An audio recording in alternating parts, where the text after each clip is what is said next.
Salutare internet și bine v-am regăsit pe canalul nostru de YouTube. Pentru că vouă vă plac sistemele de gaming și bineînțeles PC build-urile, am aici de față Diaxa Impact Limited Edition.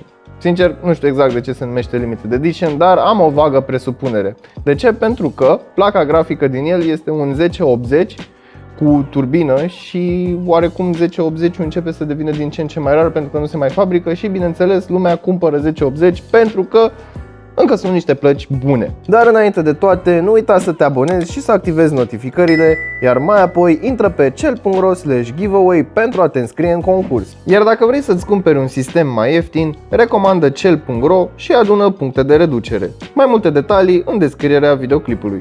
Hai să nu vorbim doar de placa grafică. Tot înăuntru carcasei mai găsim și o placă de bază Asus TUF Gaming cu chipset B450, adică poți să faci și un pic de overclock, deși nu recomand pe acest sistem, dar poți să faci și overclock. De asemenea, avem și un 2600X. De asemenea, avem 16 GB RAM dual channel la o frecvență de 3000 de MHz. Să nu uităm de spațiul de stocare. Avem un SSD Patriot de 480 de GB, clasicul Seagate Barracuda de 1 TB pe partea de HDD și bineînțeles toate componentele sunt alimentate de o sursă RGB de 600 de W. Erau 650, nu? Am zis bine? Deoarece am observat că mulți dintre voi aveți o oarecare dilemă în ceea ce privesc aceste sisteme, trebuie să vă menționez un singur lucru. Ele sunt construite și au o durată de viață, sau hai să nu-i spunem neapărat durată de viață. Practic ele sunt construite în formula în care eu o prezint, să spunem o săptămână, 2, 3, în funcție de stocul de piese. Așadar, înainte de a cumpăra, verifică ce e pe site cu ce vezi în videoclip. Asta pentru că se pot schimba anumite configurații. De exemplu, poate să nu mai fie același hard, poate să nu mai fie același SSD, poate să nu mai fie exact aceeași placă grafică, poate să fie aceeași serie, dar să fie de la un producător diferit și așa mai departe. Înainte să mergem către testele sintetice, mai țineți minte că acum câteva episoade vă tot spuneam eu că este posibil ca unii producători să lanseze update-uri pentru noua generație de procesoare AMD. Ei bine, am verificat acest lucru pe placa asta de bază în particular. Am căutat TUF B450M Plus Gaming pentru că asta este modelul specific și avem un update de BIOS de pe 25/3/2019 și spune că va suporta noile modele de procesoare, adică seria 3000 de Ryzen. Ceea ce mi se pare foarte ok. Nu sunt sigur dacă se va numi Ryzen sau nu noua serie, dar ești asigurat cel puțin 2 ani de zile în ceea ce privește acest procesor. Dar dacă ai chef să-l schimbi sau să faci un upgrade, poți să faci acest lucru fără absolut nicio problemă. De ce? Pentru că folosește același socket și anume AM4. Hai să mergem mai departe către testele sintetice. Ca de obicei începem cu Firestrike, unde am scos 16.925 de puncte în scorul general și 20.764 de puncte pentru scorul grafic. În TimeSpy avem 6.963 de puncte, iar scorul plăcii grafice este de 7.161 de puncte. În final avem și Cinebench, care țin să vă anunț că este o versiune nouă pentru cei care n-ați fost la curent sau nu v-ați uitat la episoadele trecute. De acum încolo Cinebench-ul se descarcă de pe store-ul din Windows, este o versiune nouă și bineînțeles, hai să vorbim despre puncte. Avem așa 403 puncte în single core și 2876 de puncte în multicore. Acestea fiind testele sintetice, hai să vedem cum se descurcă și în jocuri, pentru că, bineînțeles, avem un sistem de gaming. Bun, haideți că am pornit și GTA 5, hai să vedem și ce setări avem. Mergem în settings, mergem în graphics. Ok, bun. Mergem în modul full screen, bineînțeles Full HD, 144 de herțuri. FXA-ul este dat pe off și Nvidia TX-A este dat pe off. În rest sunt niște combinații de very high cu high. Population Density, Variety și Distance Scaling-ul sunt date pe maximum. Iar în Advanced Graphics avem așa Long Shadows dat on, totul dat pe on și Extended Distance Scaling este dat la maximum. Așadar, hai să vedem cum se comportă acest joc. În momentul acesta avem undeva între 80 și 90 de cadre pe secundă, 61 de grade placa grafică, 44 de grade procesorul. Nu sunt foarte stresate, placa grafică stă momentan la 50-52%, acum văd că a scăzut pentru un moment dat până la 47%, iar procesorul stă în 38-39%. Din punctul meu de vedere, toate texturile arată cât se poate de bine. Avem și aceste reflexii în mașină, mă rog, nu sunt extraordinar de realiste, dar există. Umbrele nu sunt pătrățoase și arată bine. Ia să ne uităm și la oameni. Mă rog, trebuie să găsesc oameni mai întâi. Ia să vedem. Oamenii sunt diferiți, oamenii stau la colț, oamenii butonează telefonul, avem și particule care zboară pe aici prin aer, praf și alte prostioare din această lume virtuală. Așadar, la capitolul gaming, în GTA 5 acest sistem se descurcă foarte bine și, sincer să fiu, dacă vrei să ai ceva, nu neapărat rezoluție, dar dacă vrei ceva detalii mai bune, poți să îmbunătățești iarba să arate mai bine, însă sincer nu cred că te deranjează atât de tare cât de mult stai tu să te plimbi pe aici prin boscheți și copaci. Ia să vedem cum arată de aproape.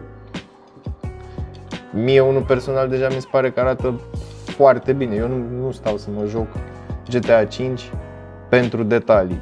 Am pornit acum și PUBG cât timp ne vom parașuta din acest avion. Hai să mergem în setări să vedem cum stăm.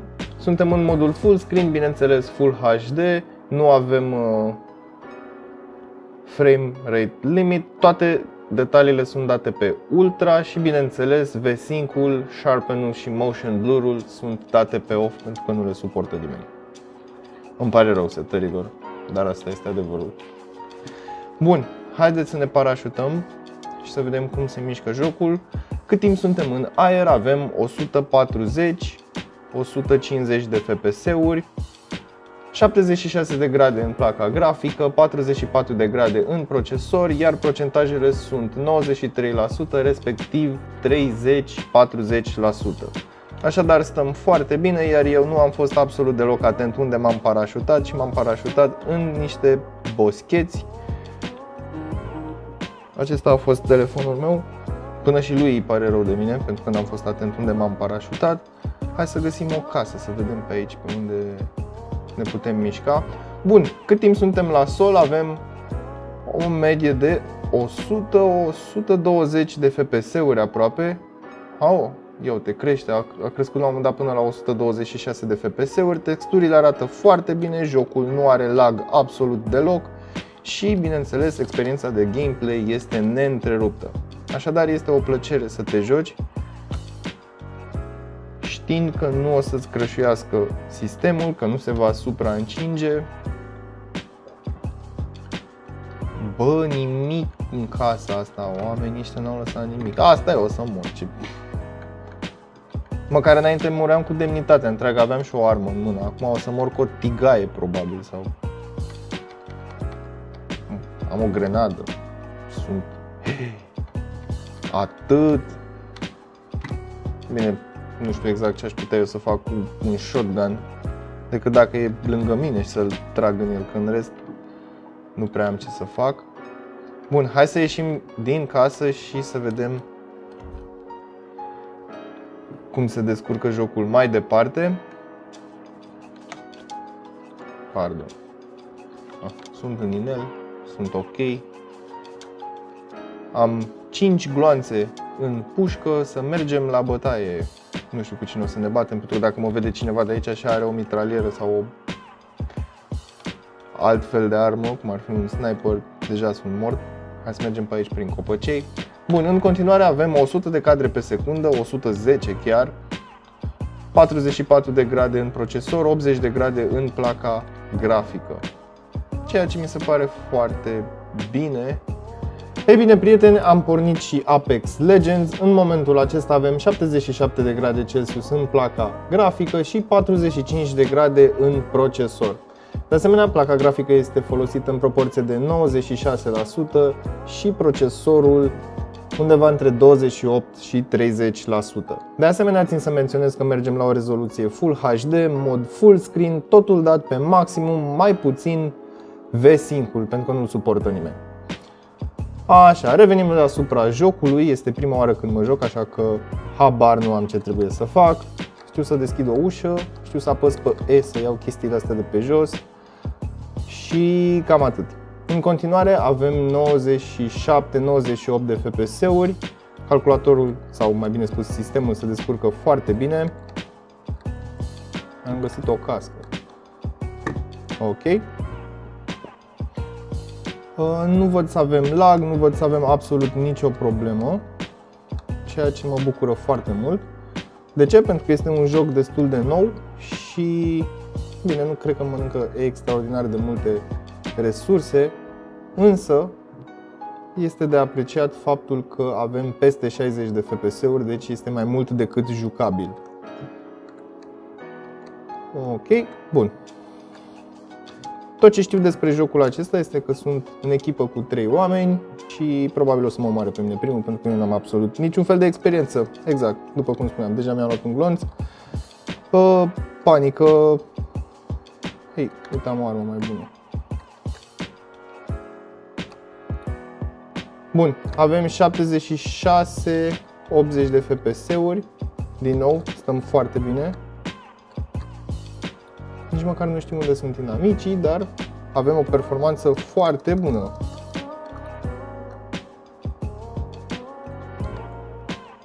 Am găsit armură. Este al meu, adică mă rog, este cu echipierul meu. 21 de gloanțe și cam atât, este tot ce am în momentul acesta. Cine va trage noi? Ai nevoie de ajutor? Da. Hai că te ajut. Uite, vezi? Nu sunt chiar degeaba în meciul acesta. Și acum vine cineva și mă împușcă. Nici nu știu de unde tragi. Ei bine, am pornit și Battlefield 5, chiar Battlefield 5, al 5-lea Battlefield, al 5-lea câmp de luptă. Câmpul de luptă numărul 5 la 100 de cadre pe secundă, totul dat pe High, Ultra și așa mai departe. Mergem în modul full screen la o rezoluție Full HD. 67 de grade placa grafică, 50 de grade procesorul și 84 cu 73-76% utilizarea plăcii grafice, respectiv a procesorului. Așadar, acest joc este resimțit de placa grafică. De ce? Pentru că, e bine, am cam forjat-o puțin, dând totul pe maximum. În schimb, avem 106-109 în momentul acesta cadre pe secundă, ceea ce mi se pare foarte bine. Cineva trage în mine, habar nu am cine trage în mine. Ok, deci nu am nicio treabă cu shooterele.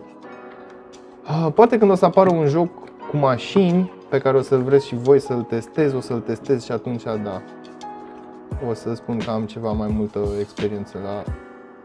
Am jucat jocuri cu mașini. Haideți să mai facem o rundă mică să vedem cum se comportă. În momentul acela am văzut că a sărit un pic la 91%, 90%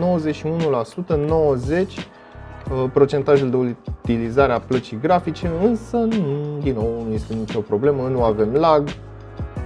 Eu nu înțeleg cum mă văd oamenii ăia acolo. HD Vision, Ultra, 4K. Eu mă văd pe mine pe hartă. Of, Doamne. Revenind la performanța calculatorului sau a sistemului, se mișcă foarte bine, nu avem lag-uri, nu avem spike-uri, nu avem frame drop-uri, nu avem absolut nimic. Totul se mișcă în parametri, totul se comportă excelent. Acesta este telefonul meu care vibrează ca un nebun, pentru că cei care au inventat vibrația la telefon au zis: bă, ce-ar fi să-l facem să vibreze mai tare decât se aude atunci când e pus pe o suprafață, ca să trezească pe toată lumea. În final ne jucăm și Anthem. Din nou este prima oară când mă joc acest joc, așa că habar nu am ce trebuie să fac. Știu doar că este online, are și un mic story mode, sunt foarte mulți oameni aici, ceva război și văd că lucrează oamenii ăștia la ceva aici, sudează chei, reparăm roboți. Bun, hai să mergem mai departe. Putem interacționa cu oamenii. Uite, putem să dăm F bla bla bla bla bla bla bla bla bla bla bla 95 de FPS-uri, bla bla bla bla bla bla. Bun. 76 de grade placa video, 49 de grade procesorul, 96% folosită placa grafică. E un pic cam demanding. Hai să ieșim de aici, să vedem ce... trebuie să ții apăsat ca să dai pe răspuns, în cazul în care te răzgândești sau... Ok, gata. Grafica arată foarte bine, totul este dat pe high, ultra, blană, cum ar spune unii. Nu avem tearing, nu avem sacadări, laguri și alte probleme de genul acesta. Umbrele arată foarte bine, texturile arată foarte bine. Adică după cum putem observa, se văd zgârieturile de pe acest costum, se vede până și textura și această pată de rugină de la încărcătorul armei. Ia să vedem și oamenii. Aici se văd firele de păr, expresia facială, până și urmele de pe bocanci se văd excepțional. Da, îmi place acest joc și îmi place și acest... Mi-a murit limba română. Îmi place și acest sistem. 57% procesor, 82% placa grafică. Ok, stăm foarte bine. În momentul acesta avem 74, 75. Am crescut până la 83 la un moment dat de FPS-uri. Însă trebuie să recunosc faptul că sunt foarte multe elemente de randat aici. Adică avem cabluri, niște chestii de energie, habar nu am ce sunt acelea, lampă, texturi de pe un ghiozdan aruncat, texturi de la niște pergamente roluite. Ce? News, așa se citesc știrile de pe pergament. Aici suntem în Matrix. După cum putem observa, probabil această persoană este conectată în matrice, iar aceștia au murit pentru că sunt acoperiți cu o pelerină neagră. Nu, glumesc, e o prostie ce spun eu acum. La capitolul acesta, sistemul se mișcă foarte bine, este un joc recent ieșit pe piață, foarte demanding, este un joc online, îmi place. Din păcate nu am avut timp să sap mai adânc în el, să văd ce trebuie să fac, ce features are acest joc. În schimb, îmi place foarte mult grafica, îmi plac atenția acordată detaliilor și pe lângă acesta îmi place că sistemul se mișcă foarte bine. În concluzie, avem de față un sistem destul de performant și totuși trebuie să iei în considerare un singur lucru. 1080-ul mai are puțin și se apropie de vârsta de 3 ani de zile. Cu toate acestea, este o placă grafică foarte competentă, foarte potentă și, după cum am putut observa, a rulat Apex Legends și Anthem fără absolut nicio problemă, inclusiv Battlefield 5, cu totul dat la maximum. Așadar, din punctul meu de vedere, stau să mă gândesc, de ce nu? Chiar este o alegere destul de bună. De asemenea, un mare avantaj mi se pare și placa de bază în combinație cu procesorul. De ce? Pentru că dacă ți se năzare ție vreodată să-i faci overclock și vrei să înveți să faci acest lucru, ei bine, poți modifica ușor sistemul de răcire sau poți face un upgrade la sistemul de răcire. De asemenea, poți face un upgrade și la noua serie de procesoare. De ce? Pentru că AMD va folosi exact același socket. Așadar, dacă te plictisești, faci un update la BIOS, un upgrade mai bine spus la BIOS și vei putea să folosești inclusiv seria nouă de procesoare. Pentru mine, această capabilitate de a face un upgrade a unui sistem mi se pare un lucru de luat în considerare. De exemplu, ar fi un laptop, nu toate laptopurile suportă schimbarea de procesor, să zici că pui de la i5 la i7 fără BIOS, fără nebunie. Dar ce mai îmi place la acest sistem? Avem o capacitate a SSD-ului destul de generoasă și, bineînțeles, clasicul Seagate Barracuda de 1 TB, pe care îl găsim pe toate drumurile.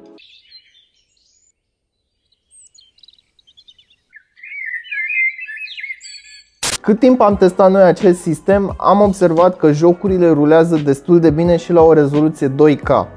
Însă, vei avea ceva mai puține FPS-uri, nu o cantitate considerabilă sau o cantitate care va determina performanța jocului și să îl facă nejucabil, să spunem așa. Trebuie să menționez și acest lucru. La 2K s-a descurcat destul de bine, cu puține modificări în setări. Bineînțeles, fiecare joc are setări diferite și așa mai departe, trebuie să te joci cu ele și etc.